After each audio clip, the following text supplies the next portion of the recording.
Hi guys, welcome back to Politics Gaming. Today we will be covering a 2024 presidential election prediction. Sorry guys, between Ron DeSantis and Mike Garcia versus Kamala Harris and Pete Buttigieg. So, I know this is probably the most likely matchup I could see, like if Trump doesn't run in 2024, but it's possible he did. So, before starting this video, I'd like to tell you, if you like the video, please put a like and please go subscribe to American Predictions. He is an unbiased YouTuber who also does something very similar to me.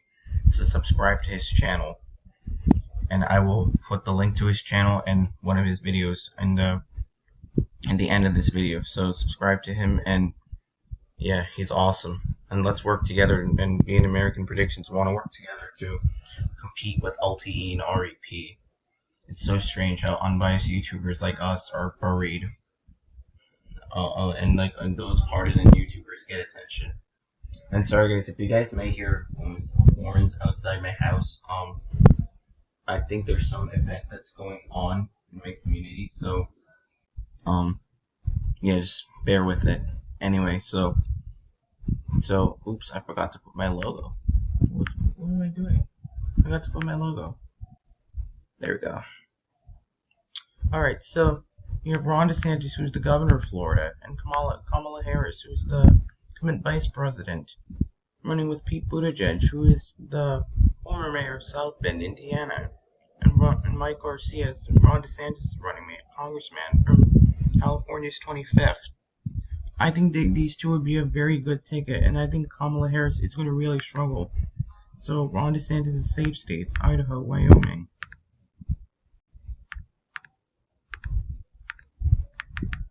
Oops. Oh my gosh. I'm running crazy, guys. Kansas will probably be safe due to Ron DeSantis' better suburban appeal.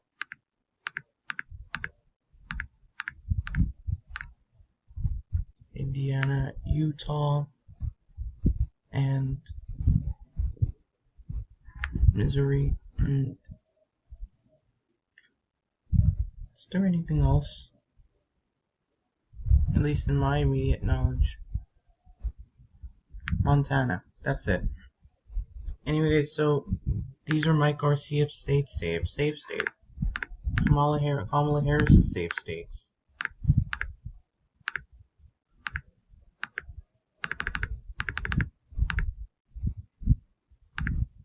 DC, Illinois, and Hawaii. These are so Ron DeSantis has 113 electoral votes. Kamala Harris and Pete Buttigieg is 166. So Ron DeSantis' likely states. I definitely do think Alaska will be a likely margin. South Carolina, Maine's 1st district, Iowa, Ohio, Texas, I do believe will be a likely margin due to Ron DeSantis' better suburban appeal. He has better Hispanic appeal. I don't know if it's comparable to Trump, but probably a little better than Trump. So I think he can do well in Texas. And yeah, Ron DeSantis' leans and Kamala Harris' likely states are Colorado, New Mexico, Virginia, New Jersey, and Maine's 1st, that is safe. Sorry guys. And that's it. That's all I see. Mike Garcia's lean states include... Oh, I do think Florida could be a likely margin. Because it's Ron DeSantis' home state, plus with Mike Garcia in the ticket, that can appeal very well to Hispanics down there. On to their lean states. They don't really have that many. I think Wisconsin could be a lean margin because Kamala Harris does not have a strong working class appeal. Like, she literally doesn't appeal as much to the white working class, which is a pretty big thing. So, like, you can see on the 2020 election results.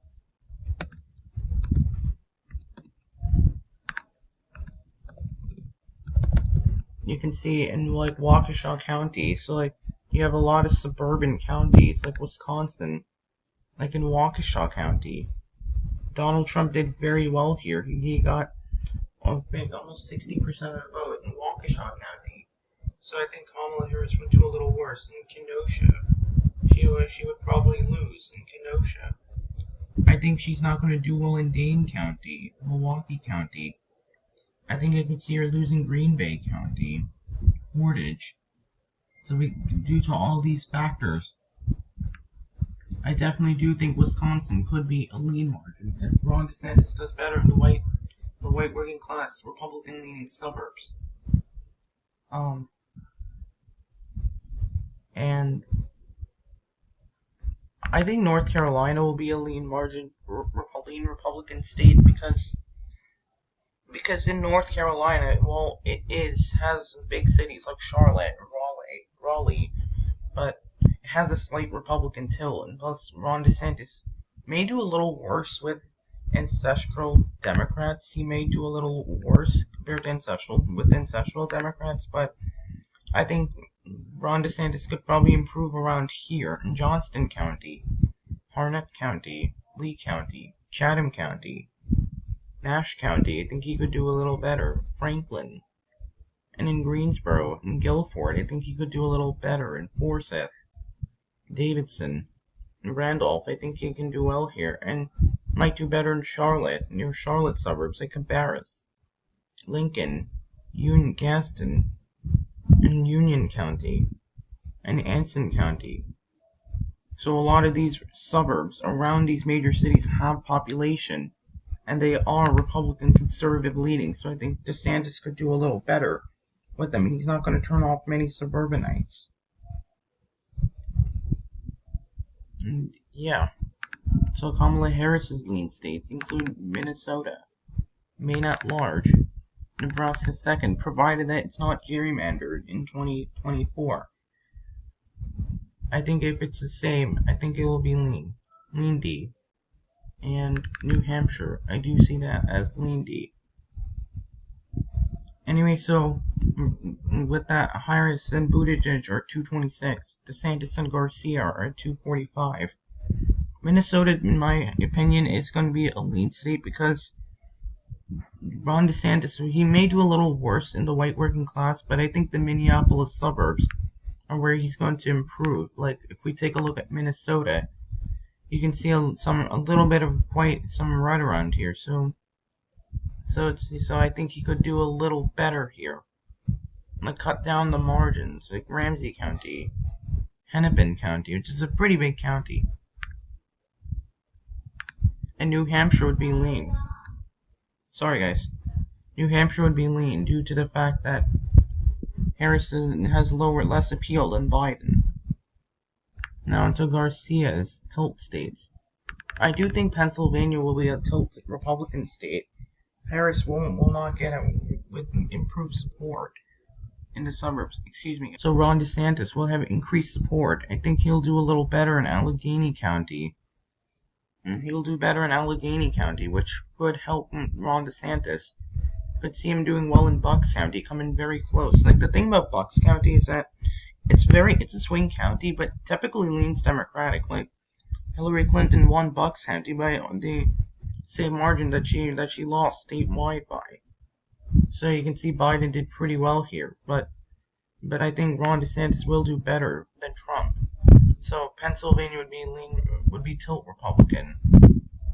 I do think Arizona would also be tilt Republican because since Trump, the difference between DeSantis and Trump is that DeSantis is a little bit more careful with what he says. So is Mike Garcia, and plus with Mike Garcia on the ticket, I think he can do a little bit better with the Hispanic and Latino vote compared to Donald Trump himself. And Georgia, I see that being a tilt R state. I think it'll flip back to DeSantis because, well, Harris could probably get out high black turnout, but the thing is, DeSantis will do a little bit better in the suburbs. So, like, I don't know by how much, maybe like 2 or 3%, but that can shift in election. So especially in a state like Georgia. So I think Georgia would probably flip back, although it could stay in the Harris column if she gets high enough black turnout. But I do not see her getting high enough black turnout. And like if DeSantis should try to make a serious outreach to them in the tilt D states. I do think Michigan will be tilt D because it's all going to be Detroit. I think if Harris gets the Detroit turnout, then I definitely think it will be very, very close. I think it's going to be down the wire in this election. And I also do see Nevada being a tilt D state as well. I think Clark County will probably bring it home for Harris. Although, probably, I think I could. Actually, this would be too difficult to tell. I think Nevada would be the extreme closest state in this election. Although, because there are a number of factors, like Clark County is a Democratic county, so if Harris can get out the vote, it's pretty much a tilt D. But with Mike Garcia on the ticket, and he appeals very well to Hispanics. I know you guys are gonna scream at me, but I do think Nevada would be tilt R because of Garcia's Hispanic appeal, and Ron DeSantis has some Hispanic appeal. Although I know it's all very hard. The Latinos in Nevada are not comparable to the Latinos in Florida, but I think DeSantis should try to make an outreach to Mexican American voters, which are pretty big in Nevada and Arizona, Texas, and New Mexico, which could narrow down the states. So, a lot of these states are very, very hard to predict, but sometimes it's hard. That's the thing. That's what makes American politics good. It's not predictable, unless of course if it's going to be a landslide. Like if it's Sherrod Brown versus MTG, it's pretty much a Brown landslide. Anyways, thank you guys so much for watching this video, and subscribe to my channel. And every subscriber counts to me, because with more subscribers, we can move our channel forward to competing with LTE and REP. Also, subscribe to American Predictions. He's excellent, and I recommend you watch his videos. And me and him will appear together on some time. Anyway, guys, thank you guys so much for watching. I will see you all in the next video, and have a great day.